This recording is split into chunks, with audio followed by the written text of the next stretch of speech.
Hello, मेरा नाम है अंकित और आज इस वीडियो में हम चर्चा करेंगे जो गौ हत्या होती है।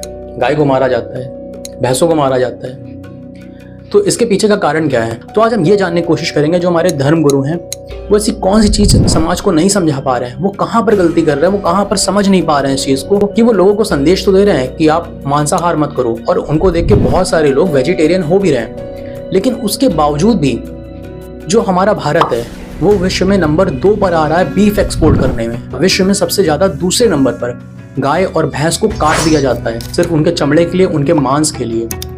तो चलो पहले देख लेते हैं प्रेमानंद महाराज जी का क्या कहना है इस बारे में। ध्यान रखना, चमड़े की बेल्ट पहनने वाला और चमड़े की जूता पहनने वाले को गौ हत्या का पाप लगता है। अगर वो इन पशुओं से जो चमड़े निकाल कर निर्माण किया जाता है, जूता बेल्ट आदि, ये जो गृहस्थी जन इनका प्रयोग करते हैं तो उसे गौ हत्या का दंड मिलता है, क्योंकि आप पहनते हैं, उसमें आप सहयोगी हुए, आप उसका प्रोत्साहन बढ़ा रहे हैं गौ हत्या का। ये तो महाराज जी ने बिल्कुल सत्य ही बोला है। अगर आप चमड़ा खरीद रहे हो, आप उसके जूते पहनते हो, पर्स खरीदते हो, इत्यादि इत्यादि, तो आप उस व्यापार में, उस निर्दोष पशु की हत्या में बराबर के भागीदारी हो, क्योंकि वो कट आप ही के ले रही है। लेकिन प्रॉब्लम आ कहाँ रही है, क्या इतनी सारी गाय भैंसे सिर्फ चमड़े के लिए मारी जा रही है? तो ये बात आपको बहुत ही हैरान और परेशान करने वाली है। जितना भागीदार वो चमड़ा खरीदने वाला है, उससे कई ज़्यादा भागीदार हम दूध पीने वाले हैं, यानी कि दूध, दही, घी, मक्खन, पनीर।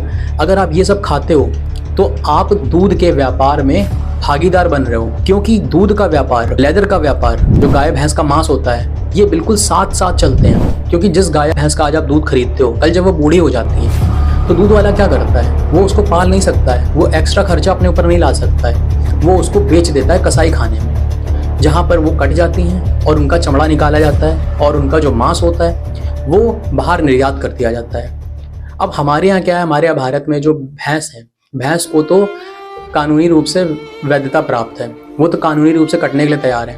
भैंस होते हैं, उनके जो 2-3 साल के बच्चे होते हैं छोटे छोटे, अगर वो मेल है, ठीक है, तो उसको तो सीधे बेच दिया जाता है, क्योंकि वो तो डेयरी इंडस्ट्री का किसी काम का नहीं है, वो तो दूध दे नहीं पाएगा, तो उनके बच्चों को तो बेच दिया जाता है। इसके बाद जब जो भैंस होती है वो जब धीरे धीरे दूध देना बंद कर देती है, जब वो अपनी एक एज में आ जाती है, तो उसको भी अंततः कसाई खाने भेज दिया जाता है, जहाँ पर उसको काटा जाता है। अच्छा, और फिर ये कितनी उम्र की मतलब आपके पास रहती है? उसका कोई गारंटी नहीं। कितने साल रहती है? लाइफ जैसा है, जैसे ह्यूमन बीइंग जैसा है, ये भी जानवर ही ऐसा ही है, ह्यूमन बीइंग जैसा है। तो कितना तकरीबन? 3 प्रेगनेंसी होती है। 3 प्रेगनेंसी। उसके बाद आप क्या करते हो उसका? उसके बाद स्लॉटर हाउस में देते हैं। स्लॉटर हाउस में? कहाँ पे? देवनार में? देवनार है, गुजरात में है। गुजरात में भी बेच देते हैं? यहाँ से गुजरात? यहाँ से भी जाती है, उधर से भी आती है। अच्छा, तो और कितने उम्र में उनको पहला बच्चा होता है? 3 ईयर्स बाद। 3 साल के बाद। तो आप 3 साल के लिए अगर वो आपके पास हो तो वो दूध नहीं देगी? खिलाते हैं। आप खाना खिलाते हो ताकि वो 3 साल के बाद उसको प्रेगनेंसी हुई, फर्स्ट टाइम होती है ना प्रेगनेंसी। हाँ हाँ। 3 साल के बाद होती है। अच्छा, उनका बड़ा बच्चा होते 3 साल लगते हैं, और फर्स्ट टाइम प्रेगनेंसी होती 3 साल के बाद, मतलब अच्छा, 4 साल उसको खिलाना पड़ता है। अच्छा, तो फिर दूध देने लगती बाद है? में दूध कभी देवे नहीं भी देवे, ऐसा है। प्रेगनेंसी अच्छा। में फर्स्ट टाइम में कुछ बोल नहीं सकते। अच्छा, लेकिन दूसरे टाइम तो जरूर देगी दूध, पहले बार नहीं, शायद नहीं होगा। अच्छा, अब रही बात गाय की, तो गाय का भी हाल कुछ बहुत अच्छा नहीं है। गाय के हमारे यहाँ भारत में कानून तो है कि गाय को हम काट नहीं सकते, लेकिन गाय को सड़कों में निकाल दिया जाता है। जब वो दूध देने लायक नहीं बचती हैं, उनका पहले तो बहुत ज़्यादा शोषण करा जाता है, उनको उनके बच्चे से दूर रखा जाता है। और वही हाल है जब उनका बच्चा है, मेल बच्चा है, वो तो दूध देगा नहीं, उसको भी वही हाल होता है, उसको रोड पे निकाल देते हैं। उसको रोड पे निकालते हैं, उधर उधर भटकता है, कूड़ा कचड़ा खाता है। अंततः वही गाय जब वो बूढ़ी हो जाएगी, दूध देना बंद कर देगी, तो उसको भी सड़क में छोड़ दिया जाता है। आप एक चीज़ गौर करना, कभी भी आपको सड़क में बूढ़ी गाय या फिर सूखी हुई गाय कभी नहीं दिखेगी, क्योंकि उसका क्या करा जाता है, उसको अंततः कसाई खाने ही भेजा जाता है। तो आप जो चमड़ा खरीद रहे हो, आपको ये नहीं पता है कि वो किस गाय का आया है या फिर भैंस का आया है। तो अगर आप दूध पी रहे हो, अगर आप दूध के प्रोडक्ट खा रहे हो, तो आप उतने ही गुनहगार हो जितना कि एक कसाई है। अगर वो काट रहा है तो वो आपकी वजह से काट रहा है। क्योंकि हम उस व्यापार को बढ़ावा दे रहे हैं, हम पैसा दे रहे हैं उसको, हम फंडिंग कर रहे हैं, हम दूध खरीद रहे हैं, हम डिमांड बढ़ा रहे हैं मार्केट में।